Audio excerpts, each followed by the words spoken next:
అధ్యక్షుడు Vladimir Putin Bharat tour successful గా target reach అయింది. మన దేశానికి అవసరమైన ఏ రంగంలో ఎలాంటి సాయమైనా చేస్తామంటూ పుతిన్ హామీ ఇవ్వడం హైలైట్ కాగా ఇది ఎవరికి చేరాలో వారికి చేరింది. రష్యా నుంచి క్రూడ్ ఆయిల్ దిగుమతి చేసుకున్నంత మాత్రానే మన దేశంపై సుంకాలు పెంచిన ట్రంప్ ని పుతిన్ మాట సూటిగా తాకింది. అలా ప్రధానమంత్రి మోదీ, రష్యా అధ్యక్షుడు పుతిన్ జుగల్బందీ ట్రంప్ కి నిద్రలేని రాత్రి మిగిల్చింది. ఈ ఇద్దరు దేశాధినేతల సమక్షంలో అణుశక్తి, యూరియా, మారిటైమ్ లాజిస్టిక్స్ సహా అనేక రంగాల్లో ఒప్పందాలు కుదరడం విశేషం.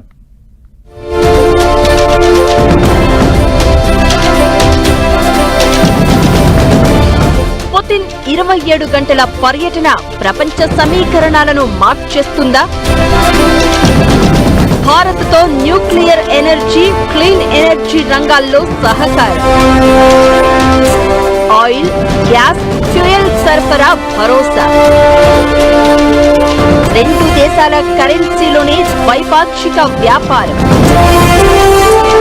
ట్రంప్ ఏదైతే జరగకూడదు అనుకున్నాడో అదే జరిగిందిగా. రష్యా అధ్యక్షుడు వ్లాదిమిర్ పుతిన్ ట్రంప్ పై అప్పర్ హ్యాండ్ సాధిస్తూ భారత్ కి భరోసా ఇచ్చారు. తన 2 రోజుల పర్యటనలో పుతిన్ భారతదేశానికి నిరంతరాయంగా ఫ్యూయల్ సరఫరా చేస్తామంటూ భరోసా ఇచ్చారు. రక్షణ రంగంలో భారతదేశం స్వతంత్రంగా ఎదగాలని కోరుకుంటుందని, దానికోసం భారత్తో కలిసి జాయింట్ వెంచర్లకు రెడీ అన్నారు పుతిన్. అంతేకాదు, భారతదేశ ఆర్థిక వృద్ధికి ఏది అవసరమో అదంతా చేయడానికి రెడీగా ఉన్నట్లు చెప్పారు. గ్యాస్, ఆయిల్, బొగ్గు సరఫరాకి కట్టుబడి ఉన్నట్లు చెప్పారు ఆయన.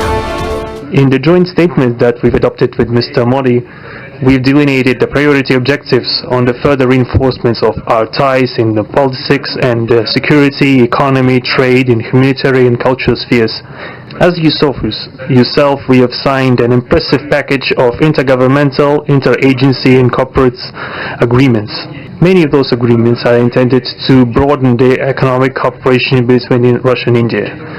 And this is entirely natural due to the fact that our countries are important partners of one another in trade, investment and technologies. Last year, our bilateral trade turnover has grown by 12%, setting another record. According to different data, this number may look different, but it is generally around $64 billion.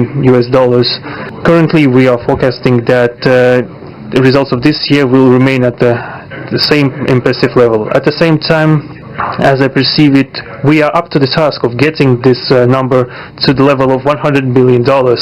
And to reach this important goal, we have harmonized the program of development of Russian-Indian economic cooperation until 2030. America అధ్యక్షుడు ఏ చమురు దిగుమతిపైనైతే ఆంక్షలు విధించాడో సరిగ్గా అదే point ని Putin నొక్కి చెప్పారు. మరోవైపు మన భారతదేశ కంపెనీలు రష్యాలో యూరల్ కెమ్ పేరుతో ఓ యూరియా ప్లాంట్ ను ఏర్పాటు చేసుకునేందుకు ఒప్పందం కుదిరింది. అలానే medical sciences, consumer protection, ship ఆపరేషన్లలో ట్రైనింగ్ వంటి రంగాల్లో కూడా అవగాహన ఒప్పందాలు రెండు దేశాల మధ్య కుదిరాయి. వైల్డ్ లైఫ్ కన్జర్వేషన్, వన్య ప్రాణుల సంరక్షణ కోసం రష్యా భారత్ తో కలిసి బిగ్ క్యాట్ అలయన్స్ గా మారేందుకు అంగీకరించింది.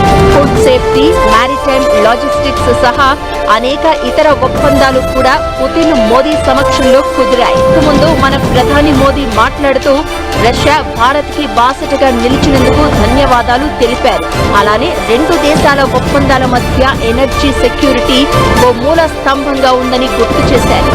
పుతిన్ పర్యటనతో ఉగ్రవాదంపై యుద్ధానికి రష్యా భారత్ వైపే ఉంటుందని తేలగా, డాలర్ కి బదులుగా రూపీ ట్రేడ్ రెండు దేశాల మధ్య చోటు చేసుకునే దిశగా పరిణామాలు చోటు చేసుకుంటున్నాయి. మొత్తంగా రష్యా భారత్ మధ్య గత సన్నిహిత బంధాన్ని ఈ పర్యటన మరింత దృఢం చేసిందనేలా ఈ షార్ట్ టర్మ్ టూర్ సాగిందన్నారు.